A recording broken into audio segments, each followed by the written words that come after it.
कुआरा enjoy कर रहा होता है, वंस मोर, बहुत अच्छे, वाह वाह। शादीशुदा यूं बीवी से पूछता है, क्या बात है? कुछ नहीं, शाजिया बाजी अच्छा गाती है ना। दूसरों के चेहरों पर मुस्कुराहटें बखेरने वालों की अपनी जिंदगी किस कदर दुख और तकलीफ से गुजर रही होती है, ये बात कोई नहीं जानता, क्योंकि वो अपनी जाती जिंदगी को सामने आने नहीं देते। ऐसा भी हुआ कि कॉमेडियन का बच्चा दुनिया से चला गया और वो उसे दफनाने के बाद स्क्रीन पर लोगों को हंसाने में मसरूफ हो गया। ऐसी तड़पा देने वाली कहानियों की पाकिस्तान में कोई कमी नहीं, जिससे अंदाजा होता है कि कॉमेडियन किस तरह अपने फन से मुखलिस रहते हैं। ऐसे ही एक कॉमेडियन हनीफ राजा हैं, जिनके नाम और काम से तो सभी वाकिफ हैं, लेकिन बहुत से कम लोग ये जानते हैं कि उनकी शरीके हयात किस कदर तकलीफ और दर्द में इस दुनिया फानी से रुखसत हुई और उन्हें बच्चों समेत अकेला छोड़ गई। खुशियां बखेरने वाले हनीफ राजा ने किस तरह बेगम की जुदाई को बर्दाश्त किया, छोटे बच्चों को किस तरह संभाला, बैक वक्त काम और बच्चों की परवरिश जैसा कठिन मरहला तय किया, ये सब हम बताएंगे आज की इस वीडियो में।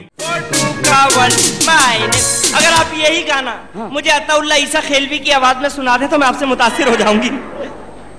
खातून, कितना मुश्किल गुलूकार ढूंढ के निकाला आपने। बड़ा मुश्किल गुलूकार है, सिर्फ ट्रक में बजता है। AR डिजिटल के प्रोग्राम गुड मॉर्निंग पाकिस्तान में हनीफ राजा ने बहसियत मेहमान खुसूसी शिरकत की। उनके हमरा उनका बेटा, बहू और साहबजादी भी मौजूद थीं। हनीफ राजा ने इस प्रोग्राम में बहुत से फनी और जाती नौयत की बातें शेयर की। ये भी बताया कि किस तरह वो फील्ड में आए, उन्हें लाने वाला कौन था, उन्होंने किन लोगों को देखकर कॉमेडी करना सीखी, जिसकी वजह से वो आज इस मकाम पर पहुंचे। प्रोग्राम की मेजबान निदा यासिर ने बातों बातों में उनकी मरहूमा अहलिया का जिक्र छेड़ दिया, जिसके जवाब में उन्होंने इंतहाई अफसुर्दगी के साथ अपनी अहलिया की मौत और उसकी वजह बयान की। हनीफ राजा अपनी मरहूमा अहलिया का जिक्र करते हुए अफसुर्दा हो गए। उन्होंने बताया कि मेरी वाइफ बहुत जल्दी मुझे और बच्चों को छोड़कर चली गई। हनीफ राजा ने कहा कि मेरी अहलिया को साल 2012 में कैंसर तशखीस हुआ था। मैंने हर मुमकिन तरीके से उनका भरपूर इलाज भी कराया, लेकिन वो ये तकलीफ साल 2018 तक 6 साल सहती रही। एक सवाल के जवाब में उनका कहना था कि इस दौरान मैंने कभी मीडिया या इंडस्ट्री के दोस्तों से इस बात का तज़किरा नहीं किया, क्योंकि अक्सर लोग ये समझते हैं कि शायद मैं इमदाद मांग रहा हूँ। उन्होंने ये बात इंडस्ट्री के साथ साथ अपने करीबी दोस्तों से भी छुपा कर रखी कि कहीं वो उनके लिए हमदर्दी के जज्बात न पैदा कर लें। हनीफ राजा के बकौल जब उनकी अहलिया का इंतकाल हुआ तो उन्हें सबसे पहले बहरोज सब्जवारी का फोन आया। उन्होंने हनीफ राजा से ये गिला किया कि उन्होंने इतनी बड़ी बात हम लोगों से शेयर क्यों नहीं की, जिसके जवाब में उन्होंने कहा कि मैं नहीं चाहता था कि लोग ये समझें मैं अपनी बीवी की बीमारी बताकर उसके इलाज के लिए पैसे मांग रहा हूँ। मुझे अल्हम्दुलिल्लाह किसी चीज की कमी नहीं, अल्लाह का दिया हुआ सब कुछ है। मेरे पास जब मेरी बीवी बीमार हुई थी तो मैंने उसे हर अच्छे अस्पताल में इलाज करवाया ताकि वो सेहतयाब होकर दोबारा से हमारे पास वापस आ जाए, लेकिन कुदरत को जो मंजूर था उसे हम में से कोई भी नहीं टाल सकता।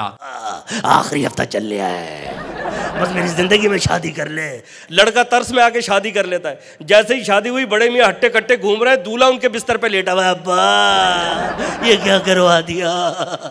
हनीफ राजा ने अपनी मरहूम बीवी के बारे में फखरिया अंदाज में बताया कि मेरी अहलिया बहुत बाहिम्मत खातून थी। मैं जब भी इस हवाले से परेशान होता तो वो मेरा हौसला बढ़ाती। उन्होंने बच्चों का भी बहुत अच्छे तरीके से ख्याल रखा। जब उन्हें ये मालूम हुआ कि उन्हें कैंसर हो चुका है तो उन्होंने किसी किस्म की परेशानी का इजहार नहीं किया, बल्कि वो जहनी तौर पर खुद को तैयार करने लगी कि किस तरह इस बीमारी का सामना करना है। हालांकि ऐसे मौकों पर तो बड़े बड़ों की हिम्मत जवाब दे जाती है, लेकिन आफरीन है हनीफ राजा की अहलिया पर। उन्होंने माथे पर कोई शिकन नहीं आने दिया और जना मर्दी और दलेरी के साथ न सिर्फ कैंसर बल्कि दौरान इलाज पेश आने वाली तमाम तर तकलीफों का डट कर मुकाबला किया और एक लम्हे के लिए भी बशमूल खुद अपने शौहर और बच्चों को कमजोर नहीं होने दिया। उन्होंने बताया कि कैंसर की मरीजा होने के बावजूद जब वो कीमोथेरेपी करवाने जाती तो बच्चों के लिए खुद खाना बनाकर जाती। वो हनीफ राजा से भी ये कहती कि जितना हो सके बच्चों का ख्याल रखना, जिसको हमेशा हनीफ ने अपने सीने से लगा कर रखा। हनीफ राजा की बीवी का इंतकाल रमजानुल मुबारक की 27वीं शब को हुआ था। इस मौके पर हनीफ राजा के बच्चों ने बताया कि पापा ने हमसे कभी कुछ नहीं छुपाया, पापा ने भी हमें बहुत हिम्मत दी। उन्होंने हमें मम्मा की बीमारी से मुतालिक सब कुछ बता दिया ताकि हम ज़हनी तौर पर तैयार रहें। वाज़ेह रहे कि हनीफ राजा के बेटे की शादी अक्टूबर 2022 में मुनाकिद हुई, जिसमें दोस्त सहबाब अजीजो अकारिब और अहम शख्सियात ने शिरकत की। हनीफ राजा ने बताया कि निकाह के वक्त मेरा बेटा अहमद राजा अपनी माँ को याद करते हुए फूट फूट कर रोता रहा। उस वक्त इंडस्ट्री की नामवर शख्सियात समेत कई लोग अहमद के निकाह पर मौजूद थे और उन्हें जिंदगी के हसीन सफर की शुरुआत करने पर मुबारकबाद पेश कर रहे थे, लेकिन उनकी आंखें माँ का चेहरा तलाश कर रही थीं। वो वहाँ कहीं नहीं थी। हर माँ की तरह हनीफ राजा की बीवी की भी ये ख्वाहिश थी कि वो अपने हाथों से अपने बच्चों की शादियाँ करे, उनकी खुशियाँ देखे, लेकिन बदकिस्मती से वो बच्चों की खुशियाँ देखने और अपने अरमान पूरे करने से पहले ही अल्लाह को प्यारी हो गयी। फिर हनीफ राजा ने तन तनहा अपने बेटे की शादी का फरीजा सर अंजाम दिया। अब उनकी एक बेटी रह गई जिसकी शादी के फर्ज से भी वो अनकरीब सुबकदोश हो जाएंगे। अल्लाह पाक हनीफ राजा की बीवी के दराजात बुलंद करे,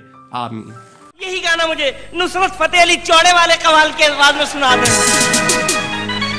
अल्लाह, मुझे इतने पसंद है नुसरत फतेह अली, इतने चौड़े हैं, बच्चे इनके पीछे छुप के एम्प्रेस खेलते हैं।